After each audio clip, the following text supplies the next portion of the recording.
नमस्ते किसान। भारत का केला किसान प्रोग्रेसिव बन रहा है और 3% को 30% पर एक्सपोर्ट करने जाएगा।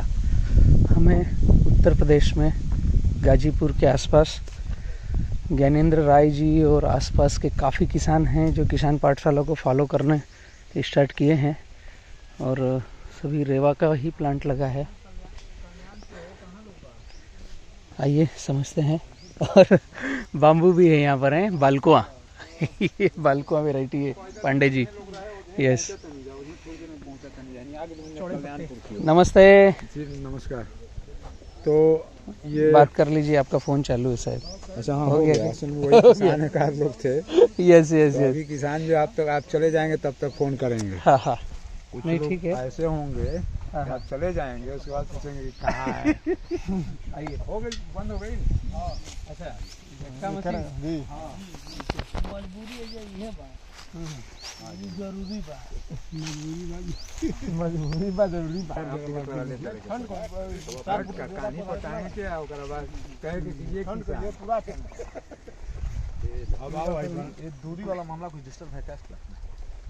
भैया बताएंगे कैसे लगाया उन्होंने, पानी किधर से चलता है? 7-5 है जी।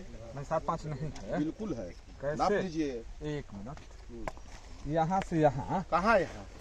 रुका, वहाँ नापिए ना। अब छोड़ा वजन पहले पहतिया जो हम कहता नहीं, ये दूरी और ये लाइन, यही लाइन चली ना है। और होना चाहिए इससे और इससे 5 फीट दूरी आना चाहिए। जी हाँ, जी हाँ। ना क्या जाएगा? भैया नहीं आएगा। एकदम फीता बा। अरे रुका, इधर आइए, लगाओ। एकदम थोड़ा सा है नहीं नहीं। अरे कहाँ 5? चार ही है। बस 5 फौजा से हई लाइन चले के चाहिए। हई बीच में लाइन अब वो पौधा नापो वो तो लाइन को समझ खाली में गिला आएगा। ले लो। ये वो पौधा साफ नापो है। देखो तो ठीक बीच में आ जाएगा। हई वाला 5 बा।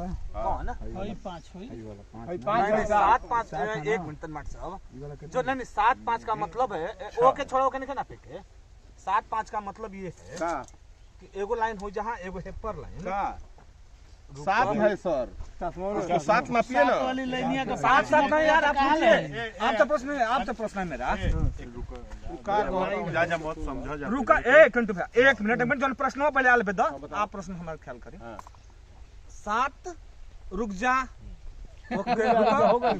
7 रुको भाई, तनी और बतिया 5 फिर एस, फिर यहाँ पे फिर 5 आएगा। का तू बतौला हो तनी रुका, तब ना आप सही बता रहे हैं। ये रुका यार, रुका काहे तू बकबक करती हो? समझा जा पहले। हो जा जहाँ लाइन बताओ, ये 5 7 हई। यस, यही होना चाहिए। हाँ, ये जो है भैया जो बता रहे हैं, मैं इसको क्लियर करता हूँ। ये आपका सीधा पट्टा ये जो है, हाँ, ये ऑलरेडी 4 पे ही रुक रहा है, इसने 5 पे जाना है। 5 पे जाके ये जो लाइन है। और ये जो 7 है ये ठीक है। हाँ, ये थोड़ा सा कुछ नापने में गड़बड़ी हुई होगी, या हो सकता है हम यहाँ खड़े हैं आगे ठीक हुआ होगा।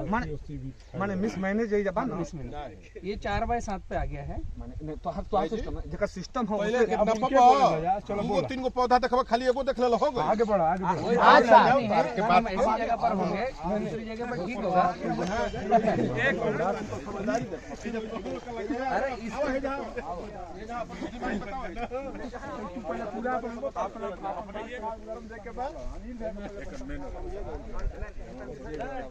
जेड वाला नहीं। और ये नहीं धरा पौधा है। ये मामला हुआ 5 भैया का फिर एगो 5 पर बार कुछ हम आ जाने हैं। अरे यार रुको तो बलराम भाई क्या तो हमारा मैं यहीं पर हूँ। हाँ, आप काहे चिंता करते हो? अच्छा मैं इधर ही हूँ। ये मामला है 5 यहाँ आना चाहिए। नहीं, इनको पहले तो आप ये समझ लो कि इनकी लाइन किधर की है, आपको नापना कहाँ है। भैया से पहले ये समझ लो, ऐसा तिरछा नापना है या ऐसा नापना अच्छा है। अच्छा, ये बताओ अब तुम 7-5 के कैसे खेले बड़ा एक अब तो पहले 7 के पहले नापे। 7 के ये जो कह रहे हैं नहीं सुनिए, भैया 3.5 आएगा, 5 नहीं आएगा। डिस्कशन में जाता नहीं 3.5 आप ताकि कि 7 पाई ये 7 होगा, ये 5 हो सकता है। जी हई 5 करा के ना पीछे 5 बा झूठे का भ्रम में पैदा करके आप परेशान बनी। ना ये लाइन ठीक बा, लाइन से लाइन 5, समझे पौधे से उल्टा पौधा होता 7, है माने ये तो लाइन हो गया 5 लाइन से लाइन 5, पौधे से पौधा 7।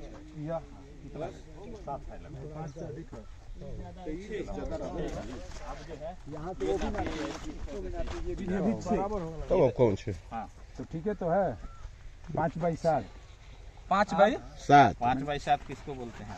ये वाला लाइन से लाइन 5 और पौधे से पौधा 7। इनकी पहले आप अगर लाइन नहीं समझोगे तो गलत ना पाएगी। माने हई वाली लाइन के हैसे राउंड में ही डल रहे हूँ।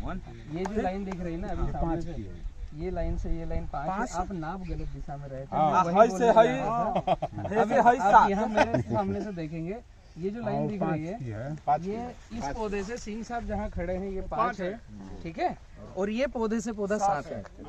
अच्छा जोन है नजदीक आ जाता पौधा। आप दूसरी तरफ से नाप नहीं रहे नहीं, अच्छा थे। नजदीक क्या होता तो दूरी का कम नहीं हो। नहीं, हम 2 ही दिशा को तय कर सकते हैं, बाकी दिशा पौधा लगाने के बाद अपने आप नाप सेट होगी। हमने दिशा क्या तय करी कि ये जो आप मेरे सामने देख रहे हो ये रो और ये रो हमने तय करी है 5, ठीक है। अब पौधे से पौधा 7, तो आप ये पौधे से पौधा नापोगे तो 7 आएगा, और ये लाइन से लाइन यहाँ पर नापोगे तो 5 आएगा। अब इसके बाद में आप अगर तीसरी तरफ नापोगे तो थोड़ी लाइन अलग अलग आएगी। अब इस पौधे को हम देखेंगे तो चारों तरफ सराउंड दिखेगा आपको, मतलब कहीं भी 5 फीट पर नहीं होगा, 5.5 से 6 फीट पर ही पत्ता जाएगा, कहीं पर भी 5 फीट नहीं होगा। चौतरफा हाँ, चौतरफा 5 से बाहर होगा। बोलने में भाषा शैली 5 फीट लाइन है, लेकिन जिगजैग हो गया ना तो 5 के बाहर हो जाएगा। तो इसमें एक पत्ता दूसरे पत्ते में घुसने में समय लेगा, ये जैसे बड़ा होगा, जब अंदर घुसने में समय लेगा तो सूर्य की रोशनी हर पत्ते पर पहुंचेगी। अगर किसी भी प्लांट को आप देखोगे, इस प्लांट को देखोगे तो सराउंड इसके सारे पौधे दूर दूर मिलेंगे, एकदम आमने सामने नहीं मिलेगा। वो हम वहाँ पर नाप गलत दिशा में रहे थे, इसलिए ऐसा लग रहा था। चलो इसके आगे बढ़ते हैं। अब दूसरा 5x7 आपको समझ में आया है? ठीक है। ये आप लोगों के कुछ क्वेश्चन हो तो बताइए, वरना मैं फिर प्लाट को देख करके आपको बतलाता हूँ। आपके क्वेश्चंस कुछ हो वो मुझसे चर्चा कीजिए। ये बताओ कि मैंने खालों का पूरा आपका जो है बात अभी हो ये आपका डेरा पर बनो जा 2 ही महीना न कर पाए, उसके बाद वाला में आपका मिल ही नहीं रहा था ना, जो समसनवा सुक्रोज सुक्रोज नहीं, कौन सुक्रोज के लिए भी पैसा भेजे नहीं आया। किलो वाला ये बता दो, का किलो वाला इस पर क्या कितना का का बात अब तक कितना डीएपी डालना है? डीएपी डलवन 200 ग्राम यूरिया 200 ग्राम माइक्रोन्यूट्रिएंट कैल्शियम ये सब लेके डलो। डल नहीं निकल कैल्शियम मैग्नीशियम सल्फर कुछ और कोनो और माने माइक्रोन्यूट्रिएंट्स शुरुआत में 2 महीना आपको आप वाला में मैंने कौन चीज आप वाला में बटे अच्छा हम बताओ तुम निकालो कब लागल, कब तारीख के लागल भाई?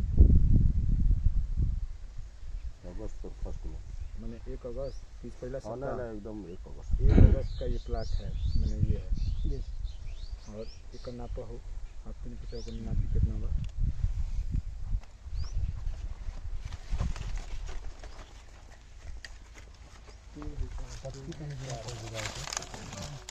नीचे से बहुत थोड़ा नीचे गुठली आए उसके ऊपर, नीली वाला का ऊपर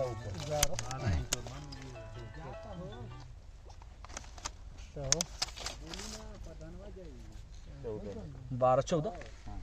14 इंच। ओके, महीना हो गया अगस्त सितंबर अक्टूबर नवंबर दिसंबर जनवरी, जनवरी 5 में छठा रनिंग है, मतलब 6 हो गया है। मान लीजिए 5 देखिए ये डल तो मट साहब 25 क्या स्थिति है? पौधा लगावे समय 200 लीटर पानी, माने 100 ग्राम सुक्रोज, 100 ग्राम बायोस्टीन,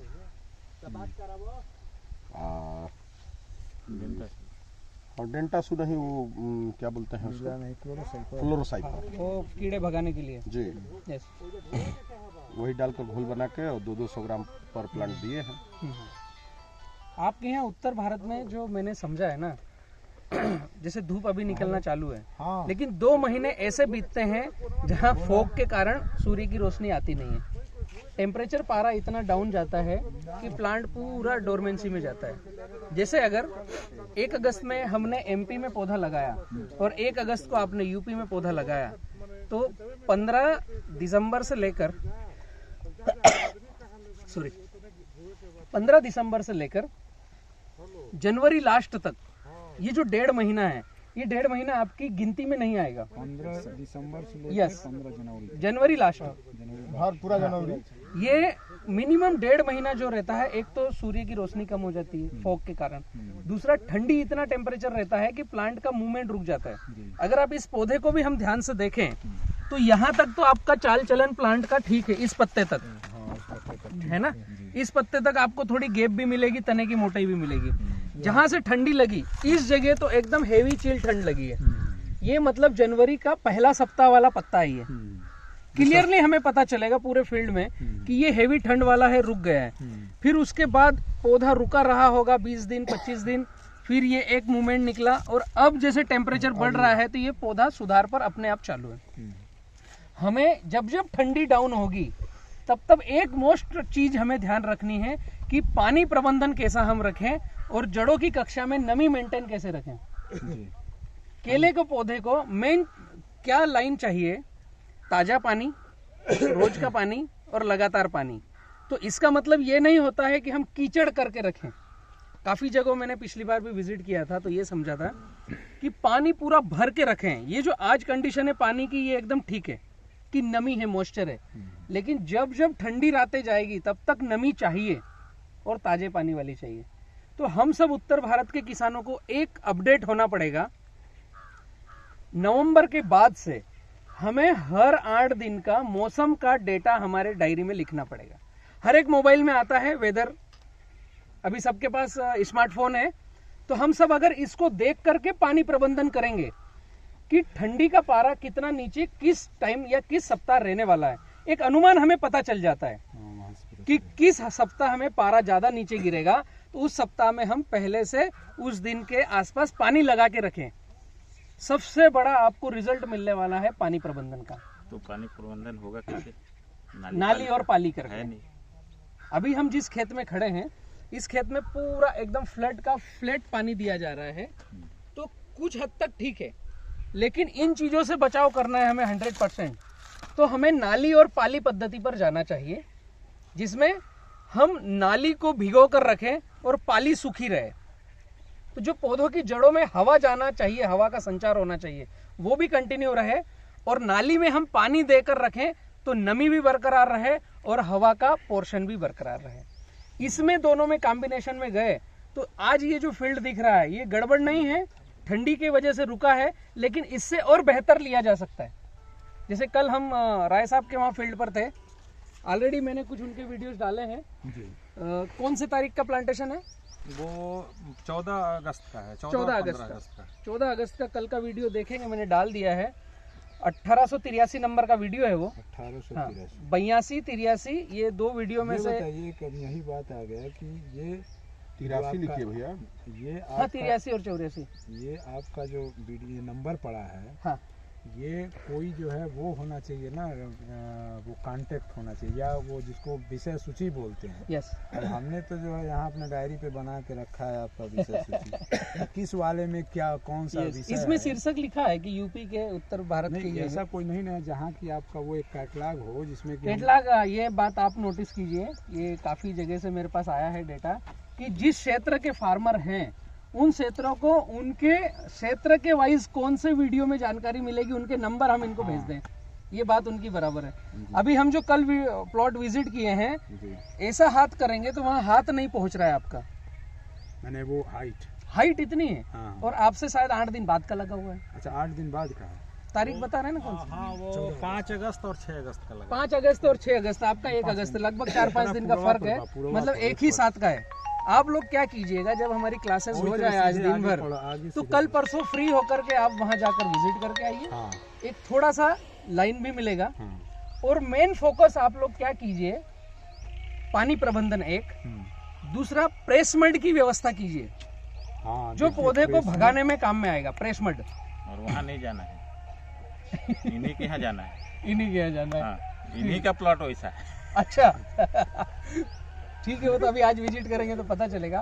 प्रेसमड का जितना ज्यादा उपयोग करेंगे केले की खेती में, उतना ज्यादा रिजल्ट मिलना है। प्रेसमड के अंदर आता है एक तो सुक्रोज भर भर के, ठीक है, दूसरा उसके अंदर आता है सल्फर, हाँ सल्फर, और तीसरा उसके अंदर आता है बायोमास कार्बन। ये तीनों चीजें हमें केले के लिए अति आवश्यक है। एक तरह से अगर आप गोबर खाद कम करके प्रेसमेंट को ज्यादा बढ़ावा देंगे, वो भी अच्छा उत्पादन आपको देने में सहयोग करेगा। सीधे आओ ना सीधे। ठीक है, अच्छा प्लेसमेंट का डोज का रहे, डोज अपने जेब के बजट के हिसाब से लीजिए कि किस फार्मर के पास क्या बजट है, लेकिन एक एवरेज यहाँ के जो नेता हैं 2-3 काम किए हैं। एक तो जितनी गन्ना मिले थी हाँ, सब जो है वो बंद कर दिए, तो खेती गन्ने की बंद हो गई। और उसके बाद बहुत वो भविष्यवेत्ता होते हैं, ये भी जानते हैं कि खेती आप करिए ना हाँ। तो कम से कम जो उसका कचड़वे लेके हम कुछ बन जाते तो वो भी खत्म कर दिए सब, दूर दूर तक कहीं नहीं। एक बार गए थे। अच्छा एक मिनट भाई, तो वो मैंने मिर्जापुर से हैं आप, 3-4 लोग 3 बजे भोर का जो है अपनी कार ले करके और जो है आए हुए हैं, आपका केवल वीडियो सुन के देखे। तो ऐसे भाई फार्मर तो जो हम लोगों के लिए वंदनीय है।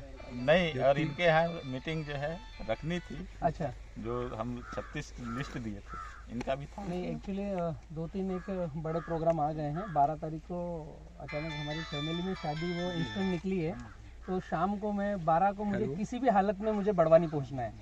तो वो 36 मीटिंगें थी, उसमें से कटअप करके 14 मीटिंग करी है। और फिर ये डिसीजन लिया है कि अभी उत्तर भारत में मैं जो रन हो रहा हूँ, ये जो प्लांट रुके हुए थे इनको कैसे हम फट स्टार्ट करें, क्योंकि ठंड मतलब उत्तर भारत और ठंडी मतलब प्लांट रुकेगा, डोरमेंसी में जाएगा। तो अब जो टेम्परेचर बढ़ रहा है, तो ये मैंने जो दौरा निकाला है ये इसलिए निकाला है कि इनको कैसे हम स्टेब्लिश करके कम खर्च में अच्छा स्पीड दे दें। एक दूसरा, मैं मार्च में एक राउंड और लगाने वाला हूँ कि जो अभी आपको डोसेज और गाइडलाइंस और जो मैं थीम दूंगा उस पर फार्मर कैसे फॉलो कर रहे हैं और उसका रिजल्ट कैसे आ रहा है। तो मार्च में एक विजिट मेरा फिर रहेगा, फिर आपके यहाँ मैं समय जरूर दूंगा।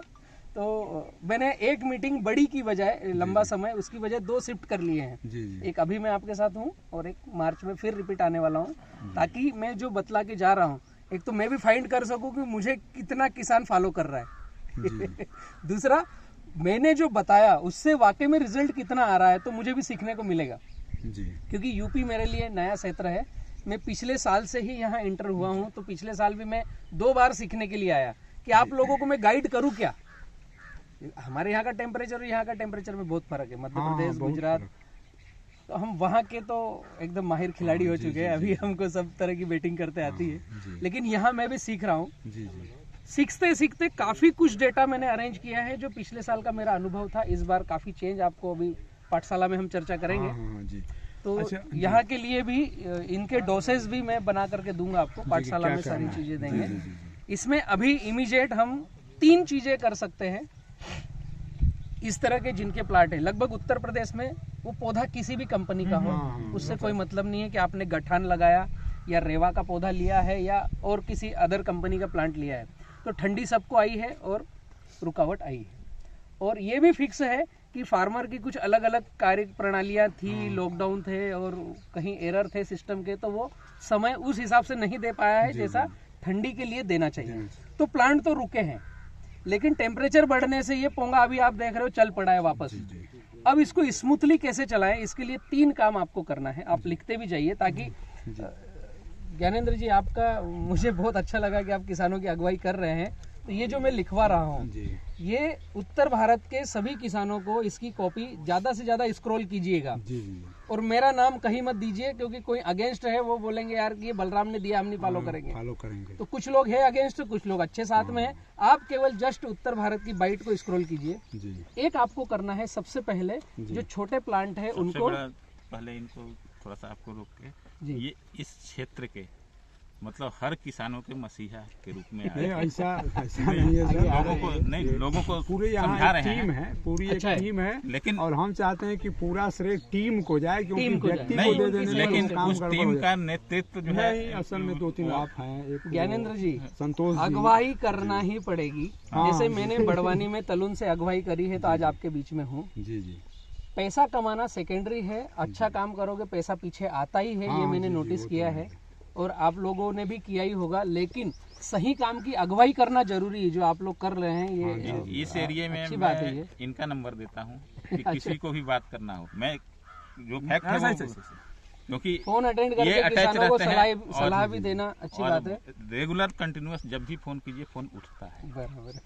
फोन समर्पण है किसानों के लिए आपके मन में। फोन उठता है, जो भी कहना होगा मुंह पे कह देंगे हाँ, कि भाई यस ये है। यस एकदम उससे फैक्ट जो है। है और जो किसान बोला जी। वो भी बात पहुंचाते हैं। यस किसान आपके प्रति ऐसा सोच रहे हैं, यस ये मतलब चीज जो है वो मायने रखती है। मायने हाँ, रखती है। कुछ चीजें जो है जो अगुवाई करने वाले भी अगर रोक के चलते हैं नहीं रोकना तो कुछ वहाँ नहीं। हाँ, दिक्कत वहाँ आती है। कठिनाई हो जाएगी जी। हाँ।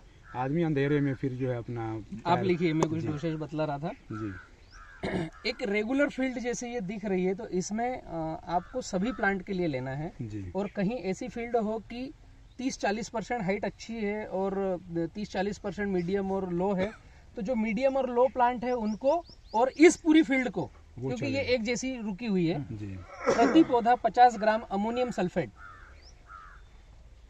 पानी देने के जस्ट बाद में या पानी देने के जस्ट पहले आप इस जैसी फील्डों पर जो रुके हुए प्लांट थे, लगभग पूरे यूपी के केले के प्लांट रुके हुए हैं, तो 1 फरवरी से ये प्लान अभी से, मतलब आज तो 6 तारीख हो गई है, जी। आज से ये प्लान कीजिए कि आगे जब इनमें पानी जगह पर देंगे, से हाउ हुई वो अपन नोट आपको बैठिए एथू कड़ी लिखी पानी देते समय 50 ग्राम अमोनियम सल्फेट प्रति पौधा तने से दूर नमी वाली जगह पर कम से कम 3 से 5 बार देना है। 50 ग्राम। हाँ, ये कब देना है? जब आप पानी लगा रहे हैं तब।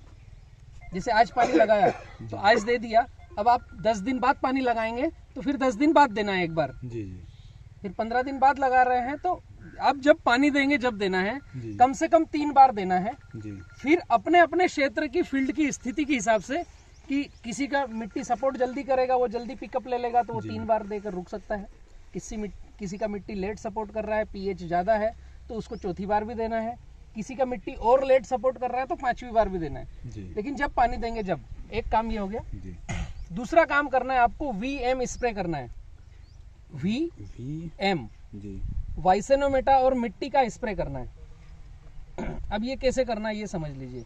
वाइसेनोमेटा और मिट्टी, 200 लीटर पानी लेना है, उसमें 20 किलो मिट्टी लेना है। 1:10 का सूत्र है ये। जी 200 लीटर पानी जो आपका बैरल आता है उसमें 20 किलो मिट्टी और 200 ग्राम वाइसेनोमेटा। 20 किलो मिट्टी, 200 ग्राम वाइसेनोमेटा, वही सुक्रोज। हाँ सुक्रोज। इसको 24 घंटे के लिए 1-2-3 बार घोलना है और 24 घंटे के लिए छोड़ देना है। अब इम्पोर्टेंट बात ज्ञानेंद्र जी ये है कि मिट्टी लेना कहाँ की है? जी किसी भी खेत में से नहीं लेना है। जो जगह ऐसी हो जो जंगली पड़ी हो, जहां पर कभी भी हमने यूरिया DAP पोटास नहीं डाला हो, कभी उसको खेड़खाड़ नहीं किया हो, उसको ऊपर की सतह से 5 फीट कम से कम गड्ढा खोदना है। जी तो ये जिस गांव में हो तो कहीं भी एक जंगली जगह खाली हो, वहां पर सभी मिलकर एक ही गड्ढा करो, उससे सभी निकाल कर ला सकते हैं। खेत की नहीं, जहां हम यूरिया DAP पोटास डाल रहे हैं वो नहीं, ऐसी जगह जहां कुछ नहीं डाला कभी भी, तो वहां की माइक्रो बैक्टीरियल कॉलोनी जीवंत है। हमने जहां भी यूरिया DAP पोटास डाला है वहां की कॉलोनी डिस्टर्ब हो गई है, तो वो मिट्टी नहीं चाहिए। तो ऊपर से नीचे तक 5 फीट गहरा गड्ढा किया, उसकी साइड से छिल्ली पूरी छिलना है, मतलब ऊपर मिडिल बीच सब आए। लास्ट तक का पूरा बराबर आ जाए, उसको लेना है। उस मिट्टी को लेना है। 20 किलो मिट्टी मिट्टी जांच के लिए जो करते हैं वही वाला जो है 5 फीट 5 फीट गहरा 5 फीट ऊपर से नीचे तक छिलना है, बराबर आ जाए सब दूर की, और उसको 200 लीटर पानी में 20 किलो लेना है। जी ठीक है। इससे होगा क्या? पृथ्वी की ऊपर की सतह जो 1.5 फीट है, ये महासागर है बैक्टीरिया का। मिट्टी पृथ्वी की जो ऊपर की 1.5 फीट की सतह है, जी और 1.5 फीट की नीचे की सतह है, ये भी बैक्टीरिया का महासागर है। एक चीज। और 1.5 फीट के नीचे हम जैसे जैसे जाएंगे 5 फीट 7 फीट तक, तो जो भी यहाँ पर बायोमास गिरता है और बारिश होती है और इसको गलन होने से जो ह्यूमस निकलता है, वो ह्यूमस नीचे जा रहा है। नीचे महासागर है। ह्यूमस जैसे साधारण भाषा में मैं कहूँ तो मैं यहाँ लिखवा सकता था कि आपको माइकोराजा देना है, ह्यूमिक एसिड देना है, एंजाइम देना है। ये सारे एंजाइम, सारे माइकोराजा आपको 5 से 7 फीट गहरी जमीन में ऑलरेडी हैं। केवल आपको उसको छील के निकालना है और 24 घंटे पानी में डुबो के रखना है। उनके भोजन के लिए आपको सुक्रोज देना है, जो वाइसेनोमेटा के अंदर है। अब इसमें जो डीएक्टिवेट बैक्टीरिया है उसके लिए गो अर्क चाहिए, तो वाइसेनोमेटा के अंदर गो अर्क में सुक्रोज ऑलरेडी बॉन्डिंग है, जो इंडिया में एकमात्र आपको बी किसान के पास मिलता है, जो आपने महसूस भी किया होगा, यूज किया होगा। इतना सिंपल सा प्रोग्राम है कि आपको कहीं भी कोई माइक्रोन्यूट्रिएंट्स खरीदने की आवश्यकता नहीं। क्योंकि ये जैसे ही पत्ता ऐसा लूज होता है, पीला होता है, क्लोरोफिल कम होता है, मतलब इसको आयरन की कमी है भरपूर। ठंडी में पौधा आयरन उठाता नहीं। आप पूरे प्लांट में अगर नजर डालेंगे तो ये व्हाइट व्हाइट जो दिख रहा है, ये आयरन की कमी है। हम जैसे ही 5 फीट नीचे की मिट्टी को 24 घंटे रखते हैं तो वो माइक्रो न्यूट्रिएंट्स का महासागर है। हमें दुकान पे जाकर खरीदने की बजाय ओनली मिट्टी को घोलना है और स्प्रे करना है, ठीक है। तो इसमें कम से कम 3 स्प्रे वीएम स्प्रे के लेना है। अच्छा, इसका स्प्रे करना है। अब तीसरे नंबर पे आता है आपका ड्रेंचिंग। आपको मैंने एक तो बताया फर्टिगेशन, दूसरा बताया स्प्रे, तीसरा आपको करना है ड्रेंचिंग, ताकि जो पौधा रूखा हो ये स्पीड से चालू हो जाए। इसके लिए आपको 200 लीटर पानी लेना है। अच्छा, ये वाला जो 200 लीटर पानी और 20 केजी मिट्टी, इसका ड्रेंचिंग करना है कि स्प्रे करना है? स्प्रे तो जो मैंने वीएम स्प्रे बताया ये। तो ये कितने जो है वो खेत में पड़ेगा? ये तो जनरल सामान्य से स्प्रे करना है। छोटे पौधे हैं, पौधे में नहीं, आपका 200 लीटर पानी है ना। इस प्लॉट की मैं बात करूं, ये 200 लीटर पानी 1.5 से 2 एकड़ में चले जाएगा। नॉर्मल पत्तों पर स्प्रे करना है, ऐसा नहलाना नहीं है, नॉर्मल स्प्रे करना है जी। और ये स्प्रे कम से कम 3 बार लेना है जी। जब आपको रिपीट समय मिल जाए, फिर रिपीट समय मिल जाए एकदम 7 से 10 दिन में, फिर 7 से 10 दिन में, तो इसको आयरन और माइक्रो न्यूट्रिएंट्स की पूर्ति होती रहेगी। अलग से हमें कोई परचेस करने की आवश्यकता नहीं रहेगी। तीसरा आप लोगों को ड्रेंचिंग लेना है। 150 लीटर पानी लेना है। मैंने 200 बोला था, उसकी वजह 150 लीटर पानी, 15 kilo DAP, 15 kilo DAP, 10 kilo urea जी, 10 किलो अमोनियम सल्फेट। अब अमोनियम सल्फेट 10 किलो वहां लेना है जहां आपने 50 ग्राम चुटकी नहीं डाली हो। जहां 50 ग्राम अमोनियम की चुटकी डाली हो वहां पर 3 किलो अमोनियम लेना है, क्योंकि ऐसे जो फील्ड है वहां ऑलरेडी आप 50 ग्राम अलग से दे ही रहे हो। तो 3 किलो इसलिए लेना है कि हमें उसके साथ सल्फर भेजना है।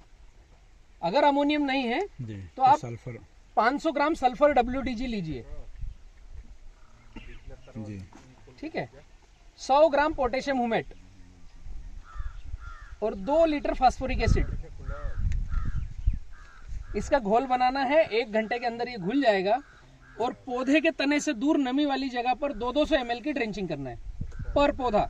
तो एक 200 लीटर का जो बैरल बनाएंगे आप, 1000 प्लांट के लिए सफिशिएंट है। 200 ml प्रति प्लांट जी। तो ये जो 200 लीटर का बैरल बनेगा 1000 पौधे पे जाएगा। और यहाँ बताइए कि देना कहाँ है? देना है आपको, अगर नीचे देखेंगे तो तने से ठीक 9 इंच दूर जी, ये 9 इंच दूर यहाँ पर आपको ड्रेंच करना है और नमी वाली जगह पर। किसी का नाली पाली बना है तो पाली पर करने की आवश्यकता नहीं, जिस तरफ नमी है उस तरफ करना है। अगर उधर नमी है तो उधर, इधर नमी है तो इधर। सराउंडेड उसका कर दिया तो नमी है तो सराउंड भी कर सकते हैं, तने पर नहीं करना है, तने से दूर करना है।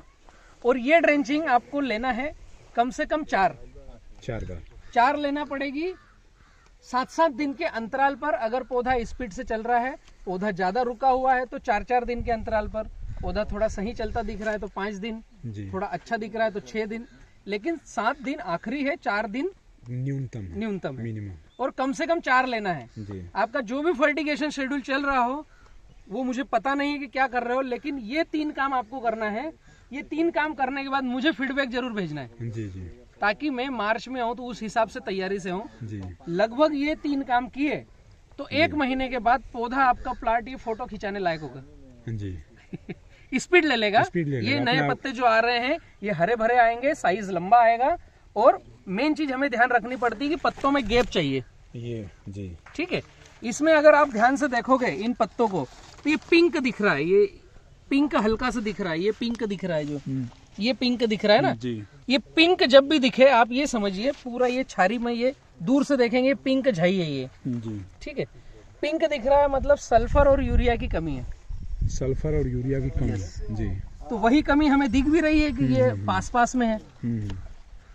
एक पत्ते से दूसरे पत्ते में ये गैप होना चाहिए जी, ठीक है। 5 इंच कम से कम, 5 से 6 इंच, तो वो हमें दिख भी रहा है। इसीलिए हमें ये ड्रेंचिंग लेना अति आवश्यक है, ठीक है। ये आपने 3 काम किए तो 1 महीने में ये प्लाट आपके निकलने वाले को पता चलेगा कि मैं दूसरी रास्ते से निकल रहा हूँ। अच्छा, मौसम का भी अंतर हो जाएगा। मौसम का भी अंतर आएगा क्योंकि पर डे अभी धूप बढ़ना है, टेम्परेचर जो डाउन था वो एकदम स्टेब्लिश होना है। जी, चले जैसे 15 के बाद टेम्परेचर जो ही हुआ और बढ़ेगा, स्पीड आएगी। तो अच्छा, ये पत्तियां मैंने छोटी क्यों हो जाती है, मैंने इसकी पौधा एकदम रुक गया है ठंडी के कारण, डोरमेंसी में चले गया है। हम्म, अगर आप यहाँ पर ये जो आपने 7 फीट लिया है ना, यहाँ पर अगर आप कोई वो लगा होता झाड़ प्लांट लगाते हैं, प्लांट लगा तो वो इसको गर्मी करता है। हाँ, और मेरा जो अपडेट नया डेटा आ रहा है जी, वो 5x9 है।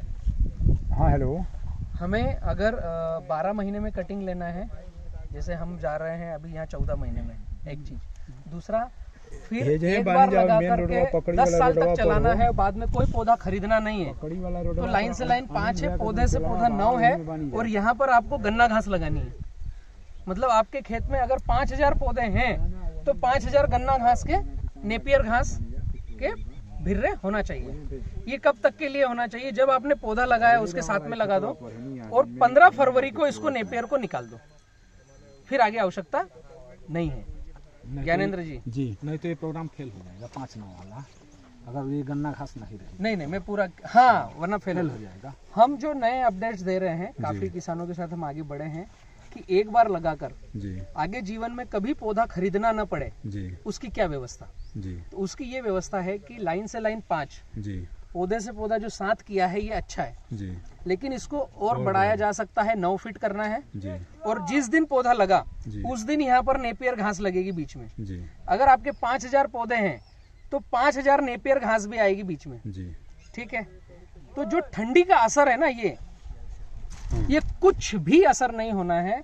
एक थोड़ा सा ऐसा लगेगा कि पौधा रुका और चल पड़ा, और 15 फरवरी को हमें नेपियर घास निकालकर जानवरों को खिलाना है, काट जैसे के टेम्परेचर बढ़ना जी, चालू होगा। वो परमानेंट रहेगा, उसी में घास तो हाँ, रहेगी। परमानेंट रहेगा। आपके अगर प्लांट ज्यादा छोटे रह गए जी, तो उसको गर्मी तक कंटिन्यू करना है। जी, अगर प्लांट आपके छोटे नहीं रहे और हाइट पे आ गए तो आपको 15 फरवरी को निकालना है। और फिर उसके बाद अगली साल अगले साल की आवश्यकता नहीं है, क्योंकि पौधे आपका पौधा अगर अच्छा चल रहा है, जो हम ये नाप और मशागत जो कर रहे हैं कि 25 इंच तने की मोटाई क्रॉस करी, जी, 25 पत्ते क्रॉस किए, जी, और 5 से 6 महीने का प्लांट हुआ तो हम नया बेबी रख लेंगे, वो उसको प्रोटेक्ट करेगा, वो उस प्रोटेक्ट बेबी को करेगा। वो प्रोटेक्ट बेबी करेगा। वाला मामला हम लोग के यहाँ है मामला कि जैसे सेल का दिक्कत होगा। वो सारी व्यवस्थाएं हैं मेरे पास। अभी मीटिंग में सब पर मैं चर्चा करूंगा, और कहीं कोई सेल की प्रॉब्लम नहीं आएगी। एफपीसी हमने बना ली है, फार्मर प्रोड्यूस कंपनी, जिसमें आप सभी किसान जुड़ सकते हैं। सेल के लिए आपको एक ही चीज ध्यान रखना है कि बायोमास आच्छादन करना पड़ेगा। जैसे हम कहीं पर भी खड़े हैं तो ये गड़बड़ है, इसीलिए नाली और पाली, ताकि पाली के ऊपर हम कचरा मल्चिंग करें, जमीन ढीली रहे और पौधे की जड़ें पर डे बढ़ती रहे, ठीक है। वहाँ पैर और न जाए, पैर न जाए। पौधे के पास। पैर जहाँ पुश नहीं होगा वहीं का रटून अच्छा आएगा, जहाँ जमीन ढीली है वहीं का रटून अच्छा आएगा। दूसरा, जब फल आएगा उसको हम फ्रूट केयर करेंगे, बंच मैनेजमेंट करेंगे, जी, स्प्रे करेंगे, तो उसमें भी वीएम स्प्रे ही लेना है। कोई थ्रिप्स आएगा नहीं, घर से भग जाएगा। जैसे ही कमल बाहर आ रहा है उस पर वीएम स्प्रे करना है। दूसरा, जब वो पंजा पूरा निकला तो तने की मोटाई कितनी है उसमें 4 का भाग देना है, उतने पंजे रखना है। बाकी नीचे के पंजे साफ करके 2 केले छोड़ना है, नीचे से। ताकि न्यूट्रिशन नीचे तक आए और लास्ट के पंजे को भी भरे। और फिर कमल तोड़कर वहीं हमें खाद के रूप में रखना है। ठंडी के महीने में अगर फ्लावर आया है तो हमें उसमें बैगिंग करना है और न्यूज़पेपर लगाना है। और ठंडी के बाद में फ्लावरिंग आया तो हमें बैगिंग की कोई आवश्यकता नहीं है, लेकिन स्प्रे और पंजे कम जरूर करना है। ये आपने किया जी, तो आपको व्यापारी ढूंढने जाने की जरूरत नहीं है, व्यापारी आपको फोन करेंगे, फर्स्ट के लिए भी और रटून के लिए भी। पूरी पाइपलाइन है अपने पास, उसकी कोई चिंता नहीं।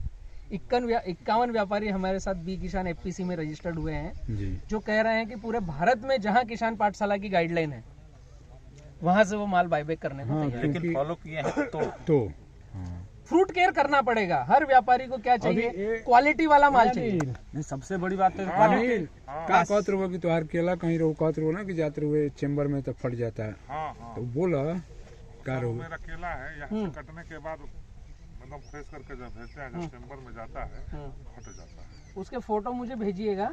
उसके 2-3 कारण रहते हैं फटने के, जी। कि केले ने ज्यादा पानी लिया है, दूसरा, केले ने पोटास प्रॉपर अपटेक नहीं किया, केवल क्लोराइड अपटेक किया है। जैसे आपके यहाँ पानी जहाँ दे रहे हैं वहाँ सफेद सफेद क्षार जैसा दिख रहा है क्या सूखने के बाद? मतलब जहाँ पानी हम देते हैं, जैसे अगर मैं बतलाऊँ आपको, ये नोटिस हो रहा है, ये सब ऑयल बन जाएगा, कल्याण अगर क्षार ज्यादा है तो वो क्लोराइड अपटेक करेगा, पोटास अपटेक नहीं करेगा। पोटास कम अपटेक होने से ये होता है एक। दूसरा, केले का साइज बढ़ गया, हमने समय से लेट काटा तो भी फटता है। ये दो कारण होते हैं मेन। जहाँ से देखो कैटेगरी प्लाट के घूमो तो बता तो वो मुझे फोटो सेशन भेजिएगा, उससे समझ में आएगा। अच्छा, कहीं कहीं एक समस्या हो रहा है जी, क्यों तो अब क्या कर मैंने ये बताएगी, चल जाओ। एक प्लाट का केला 3 दिन में पकेगा, एक प्लाट का केला 6 दिन में पकेगा। इसीलिए हमें पूरे प्लॉटों पर बायोमास आच्छादन करना है ताकि एक जैसा हर एक का प्लॉट पके, नीचे रूट एक जैसी चालू रहेगी, क्योंकि हर एक के खेत का पीएच अलग है और कार्बन % अलग है। किसी किसान ने गोबर डालने में सक्षम था, डाल दिया, किसी किसान को सक्षम नहीं था, पैसा नहीं था, वो गोबर नहीं डाल पाया। तो कार्बन % कम होने के कारण उस फील्ड में न्यूट्रिशन अपटेक कम होगा। बायोमास कार्बन होना जरूरी है, इसलिए मैंने सबसे पहले कहा प्रेस मड आप ढूंढ कर लाना चालू करो। ठीक है, एक तो ये हुआ। दूसरा, वहां पर अगर हमने बायोमास आच्छादन करके रखा है तो जिस किसान के पास कम कार्बन है वहां भी जीवात कॉलोनी रहेगी, क्योंकि उसको छांव के नीचे बैक्टीरिया मिलेंगे, और किसी किसान के पास बायोमास ज्यादा है वहां भी जीवात कॉलोनी रहेगी। तो इससे अनइवन पकाई नहीं होगी। और फिर आप जब फ्रूट केयर करोगे और उसमें वीएम स्प्रे का आप प्रयोग करोगे तो वो आपके केले में नेचुरल इन्वायरमेंट क्रिएट करेगा, ना कि आप जो जेब्रेलिक एसिड का स्प्रे करते हो उसको घर गांव जिले से दूर करो, वरना ये आगे पीछे पकना कभी खत्म नहीं होगा। और ये बहुत ही बड़ी दुखद व्यवस्था है कि जिस क्षेत्र की गाड़ी गई चेंबर में और वहां पता चला कि इसमें आधी गाड़ी तो पक गई है, आधी गाड़ी पकी नहीं, क्योंकि 2 किसानों के खेत का था, वो व्यापारी वहां आना बंद हो जाता है, उसको घाटा मिलेगा ना। मैं जानता हूं, मेरे मित्र के 4 चेंबर हैं उत्तर भारत में, और यहाँ से अजय वर्मा जो है हमारे लिए लोडिंग करते हैं बाराबंकी से हमारे खुद के चेंबर के लिए। तो हमें सब ये डेटा पता है कि कहाँ कहाँ पर किन चीजों को ध्यान रखना है। आपके क्षेत्र की एक गाड़ी अगर वहां पर मिसप्रिंट करती है तो वो क्षेत्र बदनाम होता है। तो जो छोटी आपको जेब्रेलिक एसिड की डब्बियां हैं उनको घर गांव जिले से बाहर कर दो। और यहाँ जो ज्यादा वही यूज होती है, ये सबसे बड़ा कारण है। तब प्रश्न आप ही के पास है, उत्तर भी आप ही के पास है। ये क्या होता है, अनइवन केले को खींच दिया, एटरनम खींच देता है, उसकी मांसपेशी को बड़ा कर दिया। हमें आज सुंदर दिख गया, वेट मिल गया, अभी उसका दुष्परिणाम इतना हुआ कि वो जाकर के आगे पीछे पका, हल्दी पीला कलर नहीं आया, उसमें उतने न्यूट्रिशन काउंट नहीं मिले, तो वो आपके पास व्यापारी को भेजेगा नहीं बाद में, और व्यापारी आएगा नहीं तो आपके तो आगे जीवन भर की वाट लगना है, मार्को खराब होना है जी। तो आधा किलो कम बेचेंगे वजन में, क्वालिटी बेचेंगे तो मार्को लगेगा। आप अभी मैं एक छोटा सा उदाहरण दूं, ये 25 व्यक्ति क्यों यहाँ खड़े हैं मुझे सुन रहे हैं, मार्को है कि किसान पाठशाला से कुछ मिल रहा है। बलराम भाई कुछ ठीक व्यक्ति हैं, पूरे एग्रोनॉमिस्टों में ये अलग आदमी है, किसान की हित की बात करता है, तो इसे सुने। किसके पास टाइम है आज मेरे साथ खड़े रहने के लिए? इससे भी भिन्न है कि बलराम भाई स्वयं करके किसान के द्वारा निकले हैं, वो काफी के द्वारा नहीं। एक वही उदाहरण है कि मार्को क्रिएट करना है आपको, गाजीपुर का मार्को क्रिएट करना है कि अगर उत्तर भारत में हमें कहीं केला सही मिलेगा तो केवल गाजीपुर है। फिर देखो कमाल, तो ऐसा मार्को क्रिएट होगा तो हमें व्यापारियों की कमी नहीं है। एगो तो ये बात गया था जहाँ से आइए, नारायणपुर सेकंड क्रॉप वाला केला नारायणपुर वाला ये सुधर जाएगा। ये इसने क्या हुआ, जो डैमेज हुआ था वो यहाँ तक डैमेज लिया, यहाँ तक डैमेज आने के बाद में आगे जब टेम्परेचर बढ़ना चालू हुआ तो ये पत्ता नया ठीक आना चालू हुआ। ये कोई वायरस नहीं है, कोई बीमारी नहीं है, ये ठंडी में जो पौधे छोटे रह गए हैं, जिनकी रूट का विकास नहीं हुआ था, वो ज्यादा उनको ठंडी अटैक करता है। जैसे ये 5 उंगलियां हैं, जो स्ट्रॉन्ग होगा इसको कम अटैक करेगा, जो छोटा है उसको ज्यादा अटैक करेगा। तो ये जो पत्ते भी खुल रहे हैं ना, ये इनको ठंड की इंजरी हुई है, इनका पानी बर्फ बन चुका था, इसलिए ढीला हो रहा है। मैंने अभी जो 3 बातें बतलाई है, स्प्रे, ड्रेंचिंग और आपका फर्टिगेशन का चुटकी जो आपको अमोनियम सल्फेट की देना है, इस तरह के सारे पौधे झूम कर चलेंगे, 1 महीने में रिजल्ट चेंज हो जाएगा। ठीक है भैया, आइए। ये सफेदी मिट्टी के ऊपर ये जो सफेदी, ये इसको क्षार बोलते हैं, इसको क्लोराइड बोलते हैं, इसका इलाज क्लोरीन, इसका इलाज है सल्फर, इसीलिए मैं बोल रहा हूँ अमोनियम सल्फेट। अमोनियम सल्फेट में 23 से 25% सल्फर आता है। ओके।